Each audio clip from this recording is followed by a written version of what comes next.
UPPSC के द्वारा assistant prosecution officer की वैकेंसी निकाली गई थी 3 वर्ष बाद। हर 3 वर्ष में 4 वर्ष में एग्जाम होता है और इस बार वैकेंसीज निकली हैं। लॉ प्रोफेशनल्स के लिए काफ़ी बड़ा मौका यहाँ पर होता है सहायक अभियोजन अधिकारी बनने का।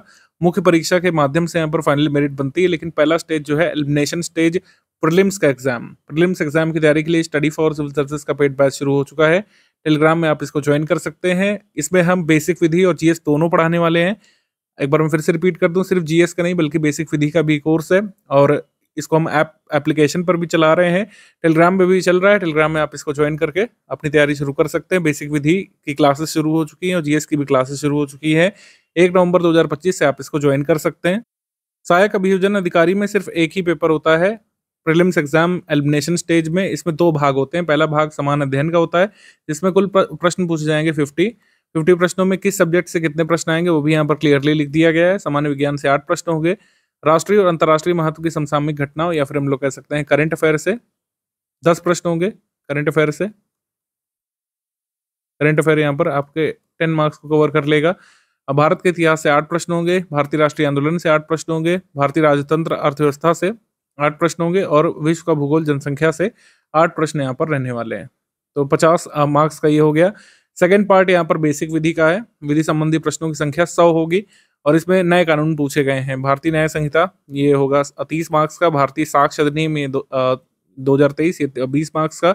बीएनएसएस नागरिक सुरक्षा संहिता या फिर भारतीय नागरिक सुरक्षा संहिता ये पूछा जाएगा 25 मार्क्स में। उत्तर प्रदेश पुलिस अधिनियम और नियमावली ये 15 मार्क्स में आएगी और भारतीय संविधान से जुड़ी बारीकियां पूछी जाएंगी 10 मार्क्स में।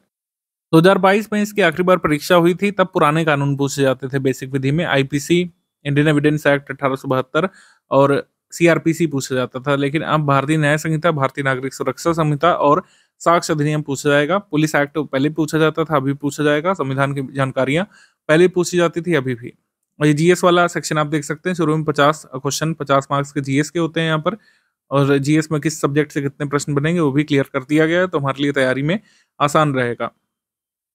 ये आप देख सकते हैं शुरुआत के 50 क्वेश्चन जीएस के रहते हैं और बाद में ये क्वेश्चन 50 के बाद शुरू हो जाते हैं बेसिक विधि के। ठीक है, बेसिक विधि के शुरू हो जाते हैं। मोस्टली पार्ट इसमें फैक्चुअल आप देखेंगे है, आधे से ज़्यादा पार्ट फैक्चुअल है। कुछ कंसेप्चुअल अंडरस्टैंडिंग के भी सवाल हैं, कुछ लेंदी सवाल भी हैं। तो कुछ लेंदी प्रश्न है, फैक्चुअल प्रश्न काफ़ी सारे हैं और कुछ कंसेप्चुअल प्रश्न भी हैं जिसमें सिनेरियो बेस्ड सवाल पूछे हैं, जैसे दृष्टांत दिया रहता है बीएनएस में, बीएनएसएस में, वैसा यहाँ पे कई बार दृष्टांत दे के भी सवाल पूछे जाते हैं। तो फैक्चुअल सवाल हैं, कंसेप्चुअल सवाल, लेंदी प्रश्न भी हैं। अगर आप लेंदी और फैक्चुअल्स को भी कवर कर लेते हैं तो डिफिकल्ट क्वेश्चन को छुए बिना भी पेपर क्वालिफाई किया जा सकता है। अब यहाँ पर खुद देखिए, कुछ लेंदी प्रश्न है, मतलब एक एक प्रश्न में कई सारी धाराएं पूछने का प्रयास किया गया है। किसमें क्या चीज़ गिवन है वो ज़्यादातर पूछा जाता है फैक्चुअल्स में। कुछ लेंदी सवाल हैं, कुछ कंसेप्चुअल लेवल के भी सवाल हैं कि काने अपराध किया, फला किया, तो वो इस धारा के अंतर्गत कवर होगा, जैसे 79 में। ऐसे प्रश्न बीएनएस के साथ, बीएनएसएस के साथ भी बनाए जा सकते हैं। तो फैक्चुअल पेपर रहेगा इसमें। और जो लॉ पढ़ाया जाएगा उसमें ज़्यादातर मैं ही पढ़ा रहा हूँ, जो स्ट्रैटेजी वीडियो रिकॉर्ड कर रहा हूँ इसमें मैं लॉ जो क्लासेस दे रहा हूँ आपको रिकॉर्डेड वीडियो लेक्चर में, उतना आप देखते जाएंगे तो सफिशिएंट होगा। अगर आपने आईपीसी वगैरह, ज़्यादातर ऐसे स्टूडेंट्स होंगे जिन लोगों ने अपने यूनिवर्सिटी में आईपीसी, साक्ष्य अधिनियम ये सब पढ़ा है, उनके लिए नए कानून है। एक तरीके से पढ़ने का तरीका वही रहेगा, फैक्ट्स बदल जाएंगे। जो धारा आप इतने सालों से रटते हुए जा रहे थे तो अब धारा बदल जाएंगे। तो ये है कुल मिला करके। हमने अलग अलग बैचेस शुरू किए हैं। आप सारे बैचेस एक साथ भी ले सकते हैं, यानी कंप्लीट प्रीलिम्स की तैयारी के लिए भी बैच ले सकते थे, केवल बेसिक विधि के लिए और केवल जीएस के लिए भी। तो जिन लोगों ने ओनली स्टडी मटेरियल बैच लिया है, आरओ मतलब ये यूपीपीएससी एपीओ प्री के लिए, ऑफिशियल सिलेबस में भाग 1 में समान अध्ययन में जो 50 प्रश्न कवर रहे हैं विभिन्न टॉपिक से, उसका पूरा स्टडी मटेरियल मिल जाएगा। भाग 2 में जो विधि के 100 प्रश्न आएंगे, जो अलग अलग टॉपिक्स गिवन है, उसका पूरा स्टडी मटेरियल आपको मिल जाएगा। क्लास वाइज स्मार्ट बोर्ड में रिकॉर्डेड वीडियो लेक्चर के माध्यम से इसमें करवा रहे हैं, कोई भी स्क्रीन रिकॉर्डिंग वाले वीडियो नहीं मिलेंगे। इंटरेक्शन इसमें ज़रूरी है। बेसिक विधि पढ़ने के लिए आपको फेशियल एक्सप्रेशंस और इन सब इंट्रैक्शंस की ज़रूरत होती है। तो स्मार्ट बोर्ड में रिकॉर्डेड वीडियो क्लासेस के माध्यम से इसको समझाया जाएगा। इन वीडियो क्लासेस के नोट्स भी हम देंगे, क्योंकि हम यहाँ पर कोई भी बुक वगैरह रिकमेंड नहीं कर रहे हैं, ना ही आपको बेयर एक्ट से पढ़ने के सुझाव दे रहे हैं। तो जो भी आपको क्लास के नोट्स मिलेंगे वो ज़रूरी रहेंगे, खासकर विधि के लिए इनको जरूर पढ़िएगा। जीएस के लिए भी, जीएस के लिए खासकर हिस्ट्री के लिए, इंडियन नेशनल मूवमेंट के लिए, राज्य व्यवस्था के लिए नोट्स बहुत कारगर रहेंगे। वीडियोस और नोट्स दोनों ही बाइलिंगुअल फॉर्मेट पे रहेंगे। शुरू में जो नोट्स मिलेंगे वो PPT into PDF converted format में मिलेंगे, यानी कि जो भी रिकॉर्डेड वीडियो लेक्चर रिकॉर्ड किया जाएगा उसमें पीछे स्मार्ट बोर्ड पर जो पीपीटी दिखाई जाएगी उसी को पीडीएफ फॉर्मेट में कन्वर्ट करके दिया जाएगा। लेकिन जब सारे वीडियो क्लासेस आपको मिल चुके होंगे, सारे रिकॉर्डेड वीडियो लेक्चर मिल चुके होंगे, तो A4 साइज में कन्वर्टेड फॉर्मेट में भी हम आपको दे देंगे।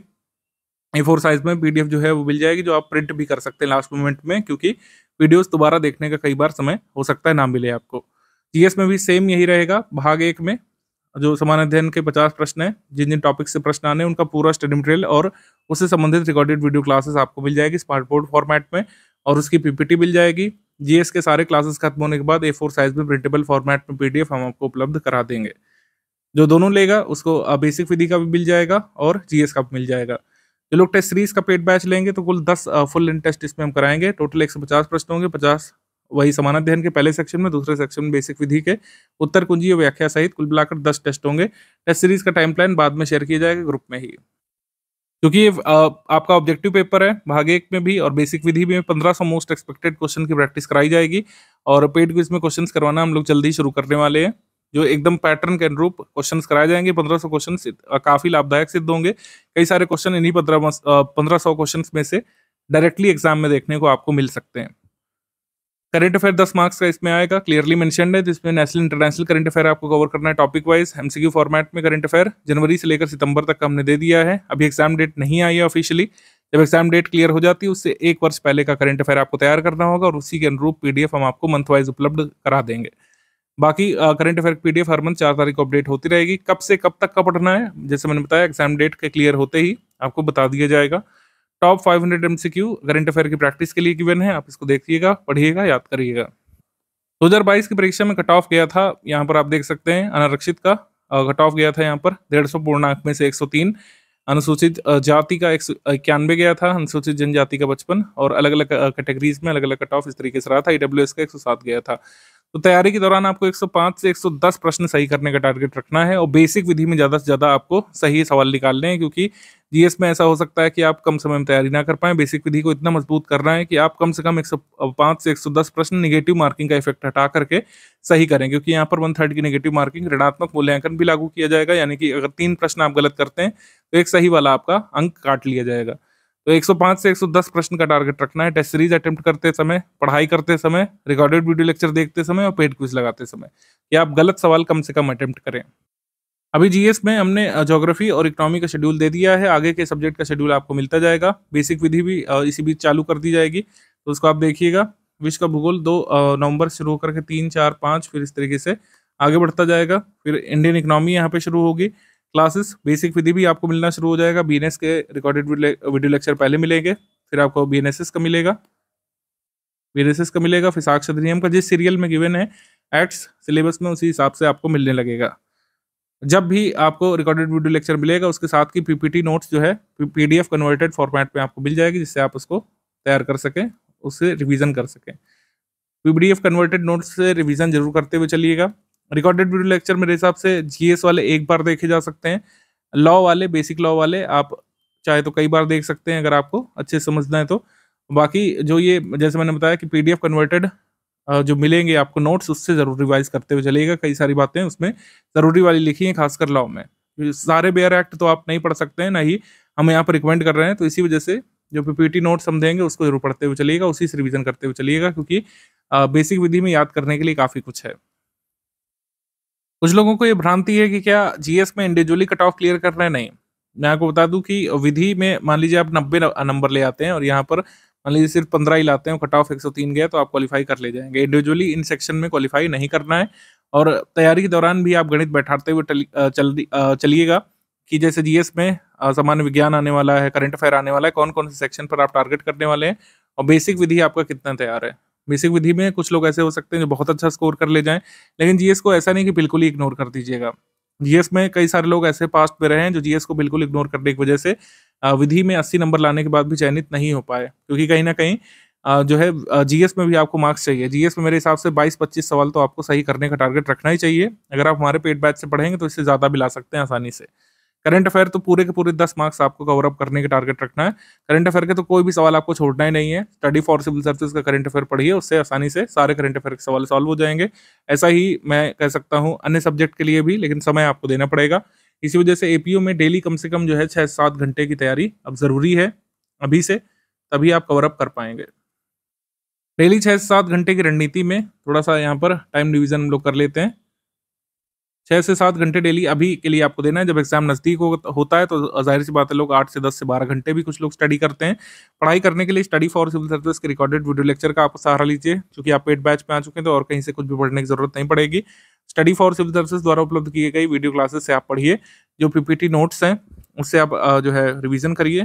पीपीटी नोट्स साथ-साथ मिल जाते हैं, जैसे रिकॉर्डेड वीडियो लेक्चर एक दिन बीएनएस का देखा, मान लीजिए 2 क्लासेस आपने बीएनएस की निपटाई, फिर पीपीटी नोट से एक बार रिवीजन कर लीजिए, क्या धारा है, धारा में क्या दिया हुआ है, किस धारा की हेडिंग में क्या दिया हुआ है, और क्या कोई दंड वगैरह याद करना ज़रूरी है, वो सब देख लीजिए एक बार।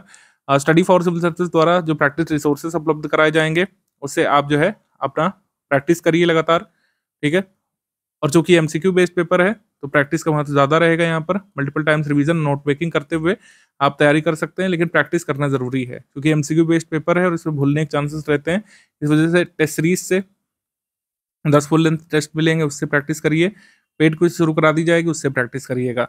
और पढ़ाई के बारे में जैसे हमने आपको बताया, रिकॉर्डेड वीडियो लेक्चर हमने इस बार इसमें फॉर्मेट में इसी वजह से रखा है, स्मार्ट बोर्ड में, जिससे इंटरेक्शन बढ़े, आपको बोरिंग ना लगे।